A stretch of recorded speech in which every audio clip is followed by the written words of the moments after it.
Hi, what's up, mate? Everything cool? Welcome back to the channel. So, in this channel, we actually delve into evolution kind of behavior, what shaped our brain right now, because we are the byproduct of our ancestors, how they used to gather different stuff to survive in the caves. Fast forward today, the conditions have changed, but we are still the same people.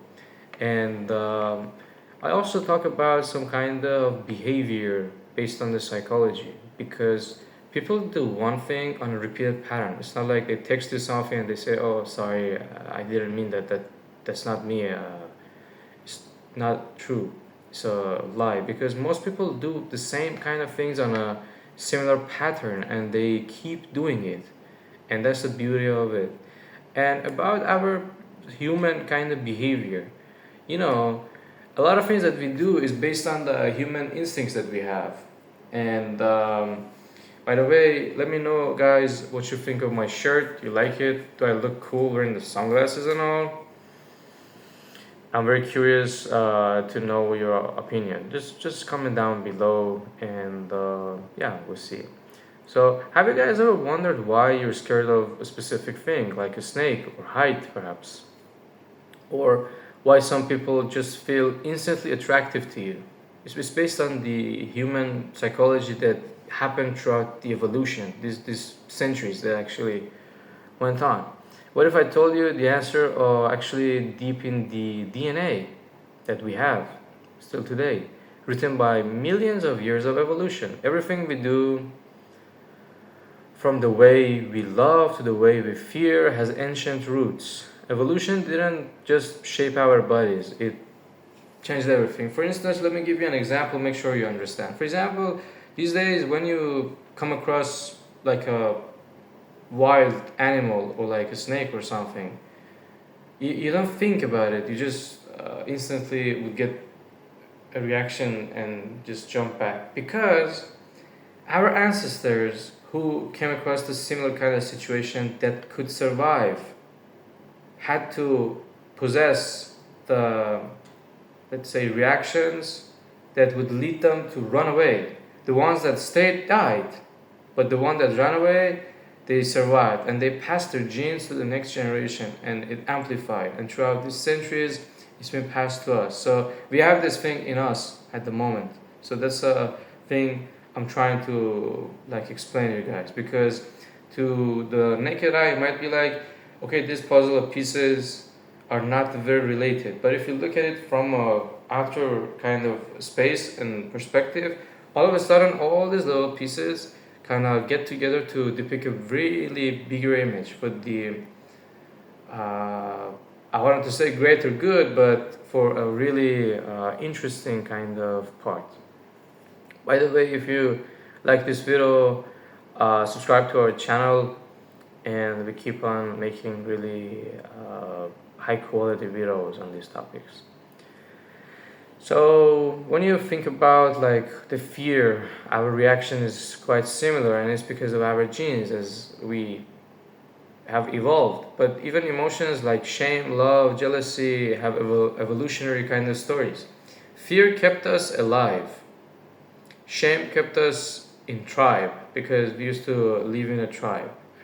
And every emotion, even instinct, was once a tool for survival. We had to survive because in another video, actually, I explained to you guys that for our ancestors, in order to actually survive, they had to be part of a tribe because it was more difficult to survive if one person was alone out in the woods. They would die very quickly. But if they were part of a group, they could take care of each other, they could help, they could go hunting together, they could cook together, they could provide shelter together. And with these tribes, actually formation of some families happened, monogamy happened, that they came to be getting to this idea and conclusion that perhaps if you want to build something, if you want to go far, you should go together and build something together, because with the help and aid of community kind, you could actually make it happen. But every man for himself is not going to do it,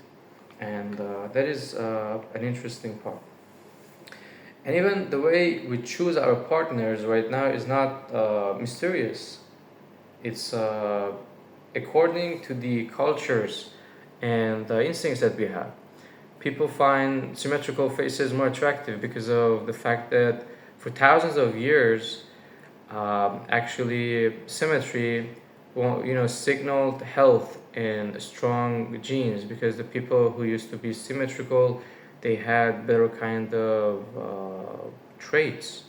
They could survive. They were stronger, so that's why they passed the genes. You do get the gist of the idea that I'm just trying to tell you guys. So for women, it was a different scenario, because women used to look for stability and protection provided by men, whereas men valued beauty and youth, because a woman at that time who had a good physique would mean that she has a higher chance of giving a successful birth to the child. She would be a better, take, caretaker of the family. She could take care of the family, and that community, that family would be able to survive, would be able to thrive. That is the reason why we are wired like that. But these days, you just open up like a social media app, and your feed is something completely different from the truth, and it's fine. It's like the dopamine. I have also a video on that you can check to know what they're trying to do. But here's the most powerful part: we're not slaves to our instincts. Yes, the evolution actually shaped us, but it doesn't control us. We can understand these ancient patterns, and by understanding them, we can actually choose differently. We can choose kindness over competition. I know it's easier said than done, but hear me out, mate. We can choose love over hate, because love and hate are very close. Like they say that the hate is the love that was like shattered, that is growth of hatred. And because once you know where your behaviors come from, you start to see yourself and the others with new eyes. And speaking of seeing yourself and others, I would say for you to actually get to be understanding of a few things in life, this is a very personal kind of experience I'm going to share with you guys. It took me years to learn this, but I'm going to tell you anyway. Most people that actually become successful because of the fact that they learn psychological aspects of life. It's not that they're good at a specific thing. It's about how they can talk to other people, how they can cooperate. Look at this way, like in a company, the person who climbs the ladder very quickly, he becomes senior partner, and then he becomes the CEO, or he becomes very successful. Those people know a lot about psychology. They show respect to other people. They make the people who are above them feeling good and feeling like they don't outshine them. They try to actually know what it is, and they try to give them a very positive vibe. Because what really matters is that the warmth of your life comes from your heart. It doesn't come from your brain. That's why when someone falls in love, nothing will make sense. There's no rationale. It's like the feeling that you get. It's the gut feeling that you have, okay, this is the right thing. But all the things that I try to tell you guys are based on my personal kind of experience so far in life. And it took me many, many years to learn these things. And I suppose the important part is that majority of people either don't know these things, or even if they know it, they're just gatekeeping and they don't want to share it with others, because they feel like, okay, if I share it, perhaps everyone would know it. But with me, it's fine. I'm gonna tell you all these kind of details. So maybe understanding the story is the first step to writing a new story. First, you need to understand the things, then you can try to improve it, try to understand, and try to make it go the extra mile and everything.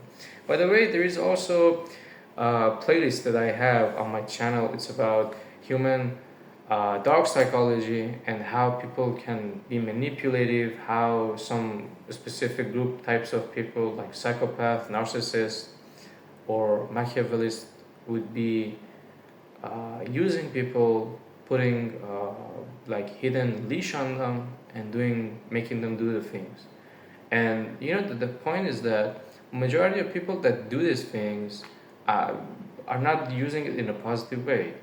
But some very good people would be aware of it. My personal like gift to you guys is that just know these things and be well aware of them.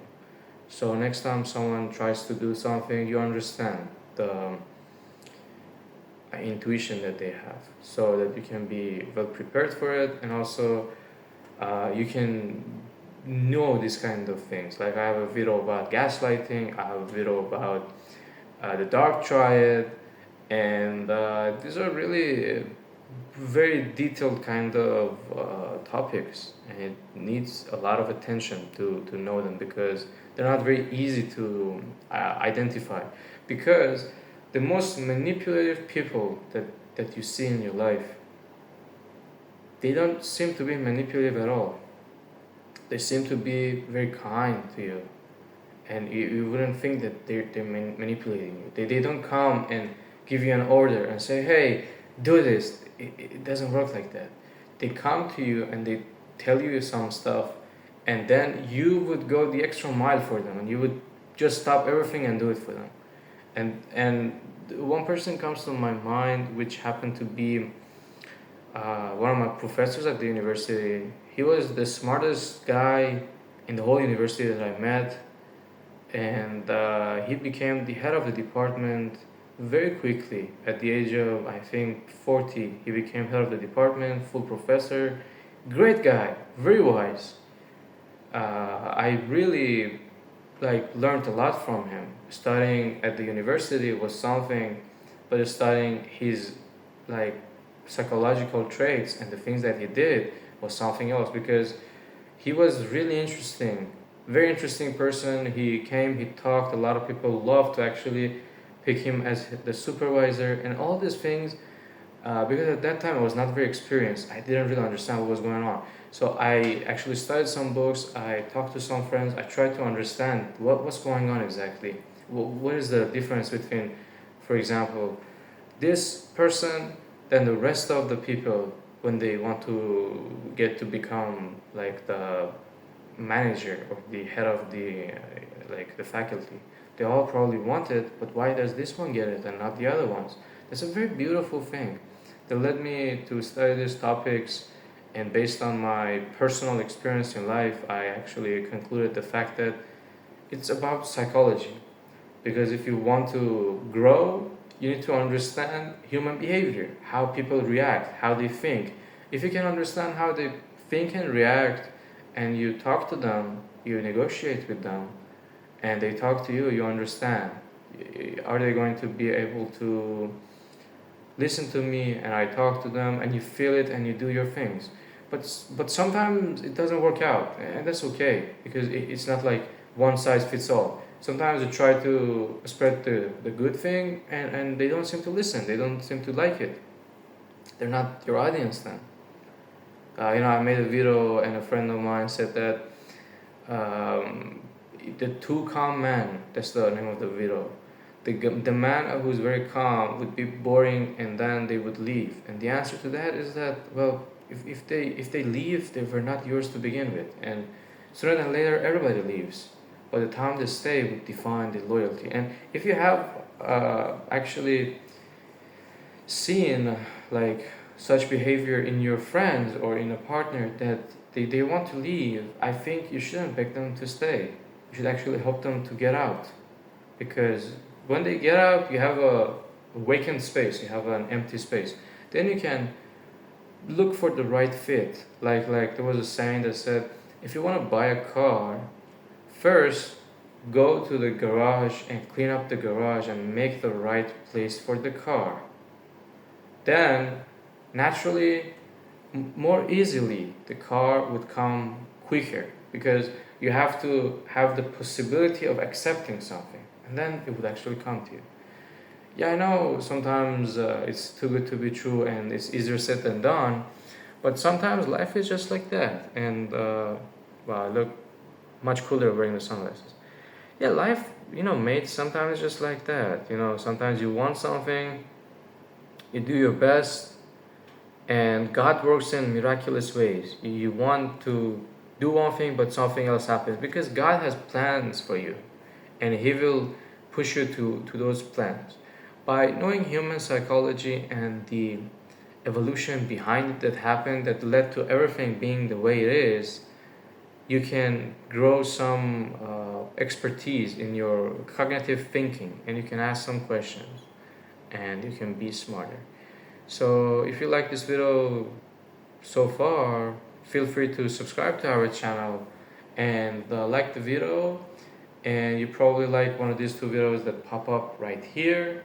And yeah, let me know, guys. Do you prefer like psychological kind of topics or more kind of let's say educational purpose kind of videos like this one based on the evolution and everything? Yeah, so until the next one, have a good one.